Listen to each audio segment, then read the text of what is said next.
Swag on the beat. Swag on the beat. Swag on the beat. Welcome back to episode 3 of the Swag on the Beat podcast. Isaac, how are you, sir? I'm very well. I'm a little bit sweaty. We're in It's a warm room. muggy season. Warm room today. But how are you going? Yeah, good. I'm pretty good. We have had a little bit of interesting fallout from the launch of the podcast. Everyone, thank you so much for getting on board. The support has been incredible. Yeah, it's awesome. And we're super pumped Everyone's by sending in. Thanks for all the DMs. Yeah. Keep sending them in. And we just keep rising up those rankings. Not that we're going to mention it. We're not going to mention it. Thank you, Spotify, for putting it there. Joe Rogan, we are hot on your tail. There's probably daylight between Joe Rogan and us, but we're not going to talk about it anymore. But I think it might have been a symptom of being such a successful launch that Instagram actually suspended our podcast account. So we've been operating without a podcast Instagram. About 10 minutes after we announced it. Oh, we're getting followers, we're getting messages, all this kind of stuff. Then boom, it's all gone. So we still haven't got that back yet. And the reason they cited was for impersonation. Yeah. We're impersonating ourselves. Yeah, a linked account. Yeah, anyway, whatever. So we're working with Insta at the moment, but please, if you want to interact in any way or whatever, send it into the main page. DM the main page. Yeah, because we're scouring those DMs. So a lot of people already have, but just so you know, and as soon as we get that up and running again, we'll just transfer it across. We've been on the phone to Mr. Zuckerberg, and he's just dodging my calls left, right, and center. Yeah. I've been talking to Elon. Completely unrelated. Yeah, oh, wow. But okay. Just since we're name dropping. Right, okay. Trying to get him on our pod instead of Joe Rogan's. Yeah. But nice. That's a bit of an issue there. But keep aware of that. Yes. But another issue I wanted to take the top of the show with. I'm actually having a bit of a tiz with my girlfriend at the moment. No. Okay, so Trouble in paradise. Well, yeah, I just wanted to bring this problem to you, and Mike, you're free to weigh in or groan at any point if you like as well. But I want to get an objective third party and fourth party opinion from Mike because it's parties all over the place. Can't concentrate. That's an even number. Trying to do work. That's a recipe for a draw. Yeah. Do you want me to be the deciding vote? Sure. Well, anyway, I just want to take you through a scenario that's been happening, and we were at loggerheads very quickly about it. I'm on your girlfriend's team already. Okay. Well, we know that, but just try and be that third party that we all want you to be. Objection shield. We were sitting, it was a nice day the other day, and we were sitting outside, and she was in a shop and had this nostalgic wave hit her when she saw a Guess Who board. Oh, nice. So she's like, I'll buy that and we'll play that soon. So she had it in her bag and she brought it out. I was like, let's play Guess Who. I'm like, okay, I haven't played that since there was a last bit of an week. eye roll. No, it was more of like I opened my eyes wide to say, wow, no roll. Remained wide, no roll. forward. Wide, no roll. And we started playing Guess Who, and it's all. So what you're telling me is instantly you're not that excited for this board game or board games in general, is what it seemed like. No, I guess my main qualm with Guess Who would be that it's like there's not enough beards on there. Exactly, that's what I'm saying. Beards. There's so many mustaches and different hair colors. Oh, that's not what you said. No, I was just saying it doesn't feel like it has much fertile ground for being like creative within the game. It doesn't feel like that to me because some people are like, you got to ask these particular questions. You can't ask more. What's conceptual, right side of the brain questions. Trait question. Because I think that's my experience with it is the way to make it interesting is asking things like, do you think this person enjoys eating sandwiches, or do you think this person had a rough upbringing? Which lends, but that's good, right? Yeah, well, and we were sort of doing that. She was very happy to do that as well. But I was on a winning streak. And I was trying to get I was saying, we'll play 5 games. Let's play about 5 games. And instant competition. Or is this like, let's play 5 fun games and not keep score? I'm partial to competition as is she. Okay. So it was already competitive from the time the board came out. Yeah. But I was on 3 in a row and I was like, I want to make a clean sweep. So game over already. Well, it was like, I just want to make a clean sweep. Okay. Right? 5-0. You just wanted to hammer it down a little bit more. It was towards the end of the game and I wanted to secure the win. So I had 3 people left and I had to get it down to 1 to know that next round I could definitely win. Yeah. Okay. So of the 3 people left, there was David, Joe and Jen. Okay. And Joe has no hair. So that's all you need to know. Okay. David, Joe and Jen. Yep. Joe has no hair. My question was, and this is where the argument began, and I want you two to answer it as candidly as you can. My question: is your character's middle letter of their name a consonant? And if not, are you bald? That's a double-decker question. No, it has to be. It has to be a yes or no answer. Well, is your character's middle letter of their name a consonant? And you're pointing to me like you're expecting an answer, but there's an and coming. I have to wait for the completion. And if not, are you bald? Okay, well, I guess that makes sense if you're asking the question as a whole. So what's his name? The bald guy? Joe. Joe. Okay, and ask the question again. Is your character's middle letter of their name a consonant? And if not, are you bald? I think no, because you can't. If the middle letter is a consonant, you can't answer that with yes because there was more. But I asked it slowly, so they could come in with a yes, and then you add it on after, and then it's game over. Is it not? Then you just ask, who's your guy? Who's your person? Yeah. I am sorry. No fair play? You had already won 3 games. Okay, I've heard your opinion, Mike. I think the strategy you've used is great, but I think you've asked 2 questions in one, and if I was the official like rule person from Hasbro or whatever, I'd be like, you can't do that. Okay, fair enough. I think you've cheated. So Hasbro cheated? No. I'm bro. Oh, you're bro. Yeah. Okay, now I get it. Yeah.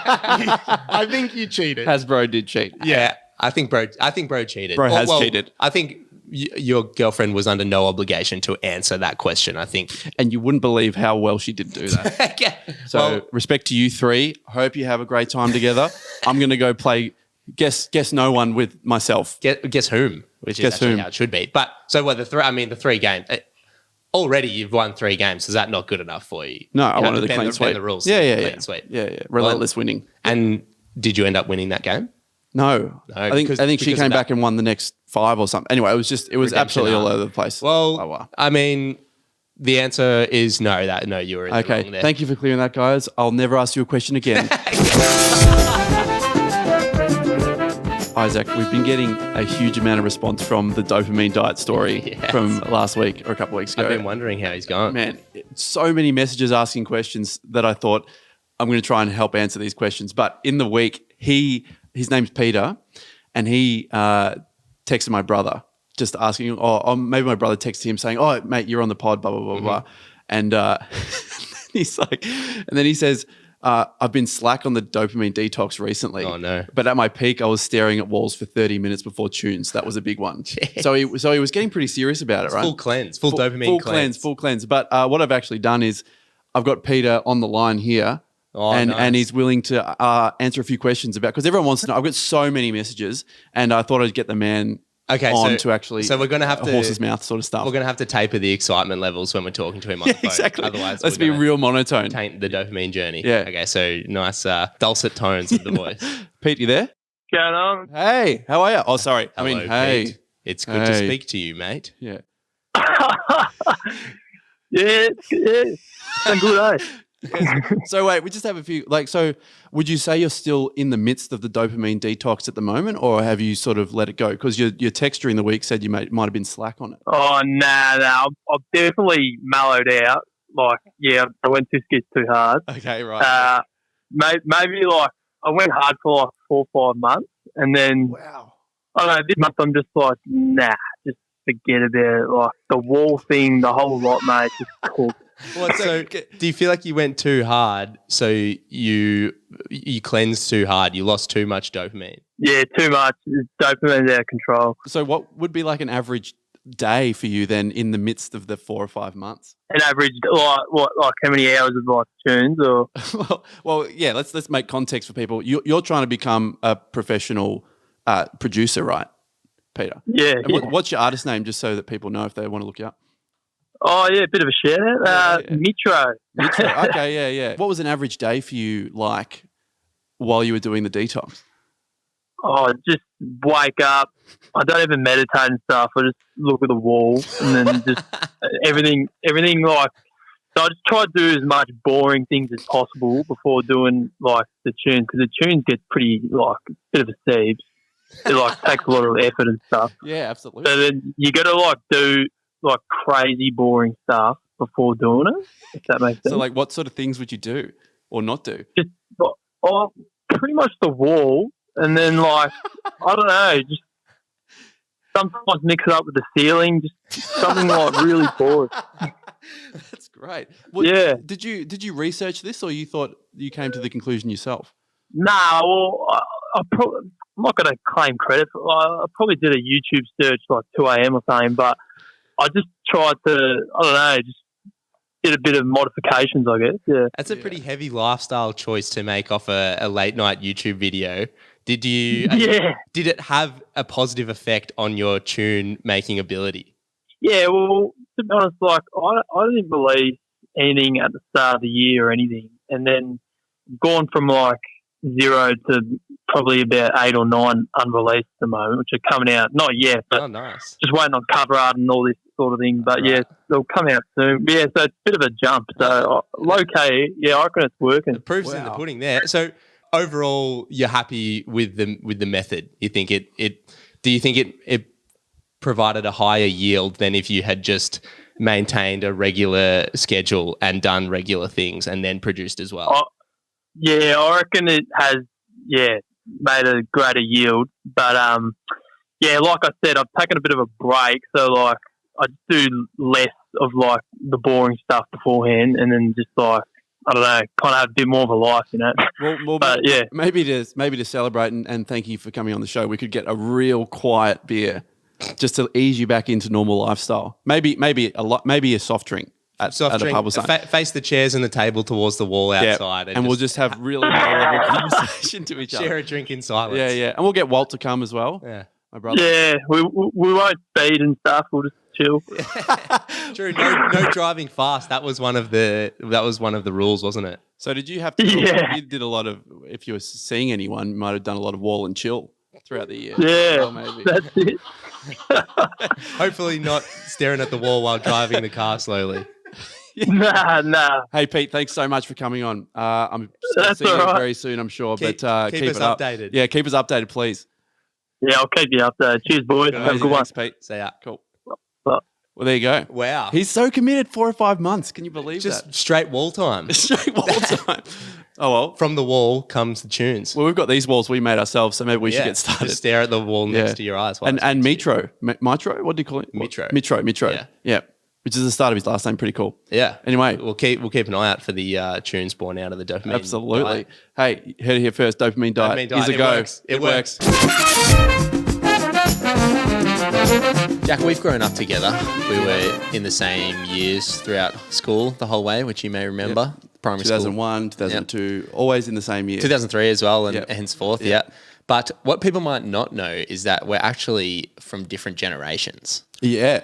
I'm a millennial, born in 96. Yep. And you're born on the 1st of Jan 1997. But Gen Z. Just scraping into the Gen Z, which I feel like has kind of really shaped your personality. Like you just embody the Gen Z spirit. Yeah, I'm kind of like, modern, contemporary, keeping up with the times. Yeah, you're kind of like endless scrolling on social media, iPad time, like poor social skills. And I'm kind of like working hard and school of hard knocks, pull yourself up by the bootstraps. I guess that's kind of the position someone who's a bit out of date would take. Like you don't really understand the new age. But that's totally fine. I guess I have to learn how to navigate the technological age while still knowing what it was like, when Australia had a manufacturing industry. And you're more about like using ChatGPT to do your assignments and sort of that sort of stuff. I remember when you first got your laptop, you tried to open it long ways and you said, why isn't this working? And you broke the hinge, you went to buy another one. So it's helping you with things School like of hard that knocks, that exactly. Really makes me, School of hard knocks. That really makes me appreciate, the relationship that we have. Yeah. Firstly, what I wanted to know is being born on the 1st of Jan. Yes. Did you get stitched up with a double present for Christmas and birthday? No, I got stitched up with the, why are mum and dad so tired? They're so tired today. Jack, do we have to sing happy birthday? What? Everyone else gets it. Why don't we get to do it? It's the end of the year, Jack. That's just how it works. Yeah, People get tired. Yeah. We're so tired from the whole year, not the last 12 hours of the year. Nah, respect, mum. But so you did get 2 presents. You got one for Christmas and one for birthday. Yeah, I would usually go, hey, can we do a bit of a conglomeration here and really enhance the value of the present? To be one big one. And then you'd redeem that on Christmas? Or save it for the B-Day? Historically, B-Day. Okay, interesting. I would wait. So Christmas, you're just sitting on the couch in the corner while Albert, Walter, and Anna are just hacking into some presents. And if the period of time was like a plate of food, I'd be eating veggies all that time after Christmas, and then bang, massive double chicken parma. double bangers straight in the mouth, 2 bangers straight in the mouth. Awesome. Well, And you also probably suffered from people being away on your birthday, friends being away on holidays, not having birthday parties. Was that a lot of like not trapped, a lot of just very only family stuff. Early days though. Right. Okay. Yeah. Well, so I'm starting to feel old. I feel like there's a new generation of slang coming in that I don't understand. Being a millennial myself, being a like hard worker, like School of Hard Knocks. That sort of stuff you feel a bit out of date. You feel a bit out of date. Oh no, I just like remember the glory days of the world in Australia before everything, social media and everything. So I just like remember what it was like to interact with other people. And stuff. So exactly. And I think you guys came along, you Gen Zers came along and kind of just like ruined the like the thing interpersonal is, we want to relations bring and all that. the old people along.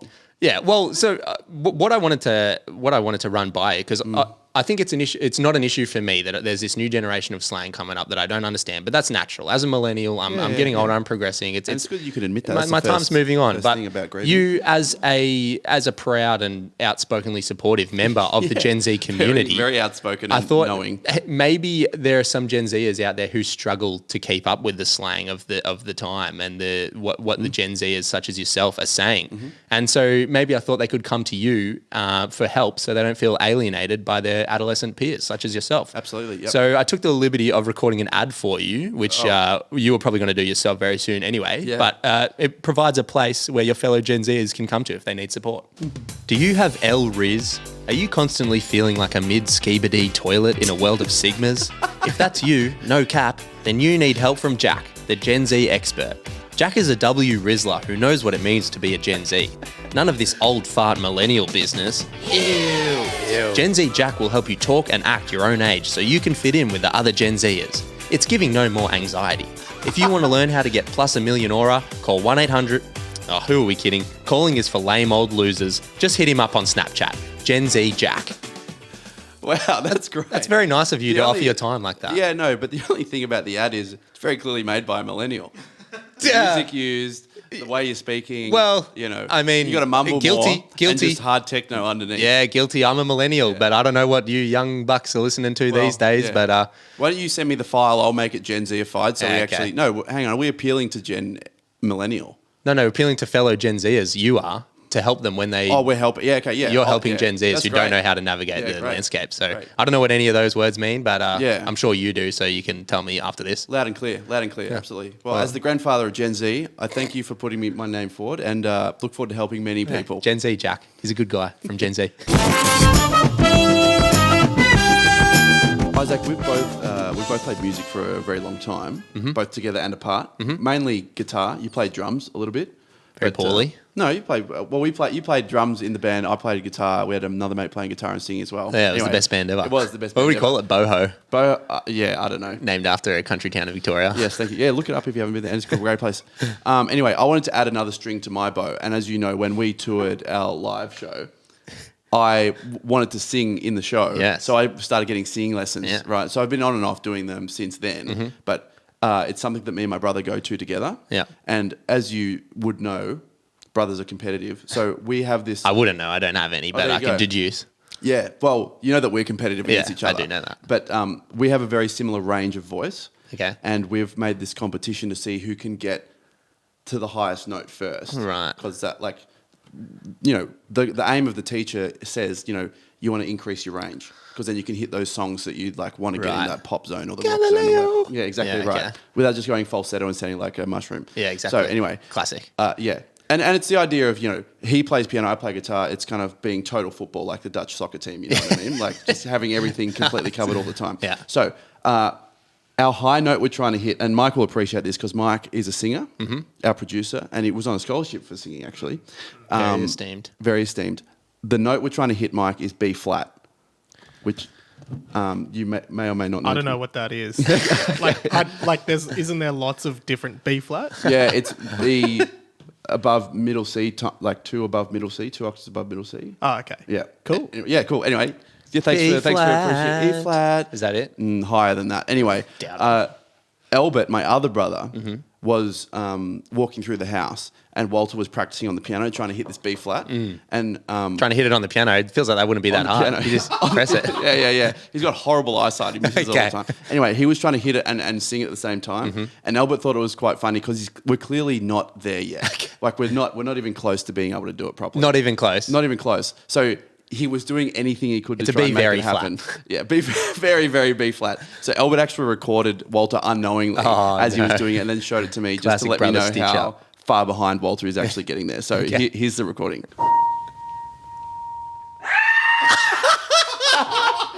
So he's just screaming. At He this stepped point. on the cat before he got a chance to sing the note. I love how like it's just like it's like It's a kind of guttural like, scream. Yeah, it's like fans out perfectly. Anyway, I just Wait, can we hear that one more time?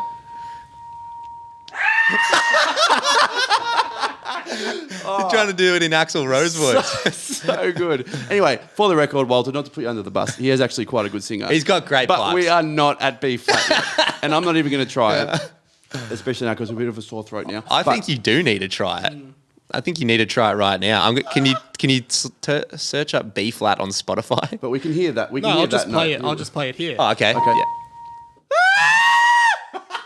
I mean, to a layman, that sounds pretty close.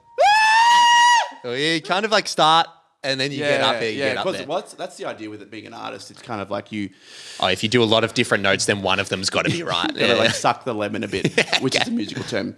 right. So that's our musical journey. I'll keep you updated if we actually ever get to the B flat. Does But he know screaming that doesn't count? Does he know that recording exists? I don't think so. Okay, nice. Yeah. Oh, yeah. Let it keep us up to date with how he goes. Yep. Cheers, Albert, for the recording.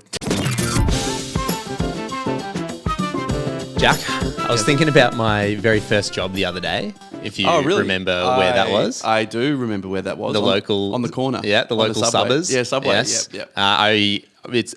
It sparked in my memory because I walked past the one near my house and took in that beautiful pungent smell that They put emanates. that in. They make that. I have heard that thing. an artificial yeast and cookie compound that they Yeah. put into the air cons and Subconscious. pumps it out. Is it in the aircon? I don't know. And Crown does it too. What's the Crown smell? You go Poker to chips Crown, or money? Crown in Melbourne. I don't know Crown in other places as well, but there's a distinct smell apparently. Like a smell that wants you to spend money. Or it's, Yeah, or like it's Stay there as long as possible. subconscious casino. I'm going to go in. And we were in Flinders Street, which is probably 1.5K away from Crown. And a mutual friend, Will, that we both know, said he could smell it from Flinders Jeez. Street. And I'm like, that man's got a That's not gambling true. problem. no, but he's an elite athlete, so maybe he's got special nose powers as well as So physical strength. he's rigging races and betting on them and making Yeah. heaps of money. So if you walk past the casino and a subway in equidistant, what you just want to spend all this money on subways. You want to bet all your money on a sandwich. Well, so I was, I walked past that smell and it triggered my memory. And that was the first job I had when I was 16. Yeah. I think I was on about $9.72 an hour, Wow. which So adjusted for for what- inflation is yeah. about $300K a year, I think now. Yeah. Yeah, 'cause you had that beach house and stuff. Yeah, exactly. Had to sell that. Yeah, it's a cost of living crisis. Yeah. But what was your first job? My first job, geez, I think the first one that I would say was a real job is when we finished school. The school asked me, "Hey, do you want to be the delivery man for our mail?" That's So I drove right. the school van around and delivered it. There were like multiple offices around the school. Nice. So I'd have to go up to the local post office and drop the mail off. Nice. So you were that dude that graduated last year and still hanging around the school, Yeah, I just was that going, really "What's cool up, guy. kids?" I have heard actually that's what the cool people do. You're right. So it's actually people think it's the opposite. It's actually Wow, the way I okay. did Show it. the year Yeah. sevens how far you can kick a torpedo on that. Yeah, all that sort of stuff. you know, Nice. Grab a few footies on the way home. sort Yeah, of thing, nice. yeah. Well, so my first job working at Subway, I didn't last there very long. Yeah. I was taking advantage of the free food allowance, But you have perfect which morals. What I does don't that think look to? existed in the first place. Right. But Okay. we did get allocated a 6-inch every shift that we worked. sandwich, Dinner time, Right, lunchtime, whatever. Okay, A that's sandwich, yes. Yeah. And I kind of took the liberty of not cutting the bread into the 6-inch and just Right. keeping it as a double 6-inch, Okay. otherwise known as a foot long. Yeah. And I would just jam pack it full with like all 4 Meatballs. different types You'd of be meatballs. cheeses and Okay. meatballs, schnitzel. Yeah. I think one time I packed every single meat available in the sandwich. But one of the employees got. I think they got jealous because they told on me to the boss that I was having a foot long instead of a 6-inch. Okay. And then I got the axe after that. Right. But the best part about working there was the job title they gave us when we worked, when you got your badge and your uniform, it said Isaac Sandwich Artist. Underneath you're a qualified sandwich artist as soon as you started working at Subway. Yeah, right. And I thought, it's at a stretch. It's like if we called ourselves artists now. Yeah, well, I mean, artists, it is a stretch. Yeah, but I think it makes it sound more interesting and more glamorous and more like esteemed than it otherwise would be. Like, it's a pretty mundane job. Like you should be earning at least $10 an hour. Exactly. Yeah, exactly. Not $9.70. Exactly. So I was thinking, would that work for other job titles? I've got a couple of examples here, and I'm going to change the names of these semi kind of mundane tasks, and you can tell me if you reckon it makes them sound more interesting. Okay. So we've got a lifeguard. Yeah, lifeguard. That's a good job. Yeah. But imagine if it was called an aquatic surveillance warden. That sounds like they're working at the prison pool to me. Well. Instantly cooler and more interesting. Yeah, tougher. Yeah, okay. Yeah, I like it. But speaking of tough, so what about a bouncer? Inebriation force field. That's a pretty mundane job that makes it sound like you're a superhero. I like that. Yeah, that's good. I can put that on the name badge. Yeah, I like that. So, all right, okay. A freezer warehouse worker, someone who works in cold storage. Yep. Serial chiller.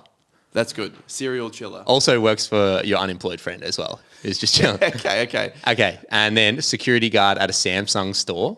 Specifically. Yeah. Oh, so the second bouncer. Yep. Okay. Guardian of the Galaxies. Okay, that's good. That's really good. I would apply for that job. That's that. Yeah, that's okay. Change that immediately. Nice. And then in the same way that Subway calls them sandwich artists, I was thinking if you worked at La Porchetta, you could be called a spaghetti master. Okay, that's good. Or if you worked at Guzman Gomez, a burrito genius. Okay. Yeah, great. Makes them sound more interesting, right? Yeah. I think they should take the liberties that Subway took. Yeah, I think they absolutely should. Well, it's got us talking about it, so it does. So maybe what would my first job be? Delivering mail for the school. Yeah. Maybe like a secondary educated motorized bespoke information delivery. You need a big name tag. Yeah, big name tag. Oh, just size 8 font in educational communications liaison and post-school lingerer. I think. Okay. Oh, Mike finds that funny. Yep, Mike finds funny. We'll lock it in. Wrap that. We'll lock that in. No, wrap that. I'll get the name tag, mate.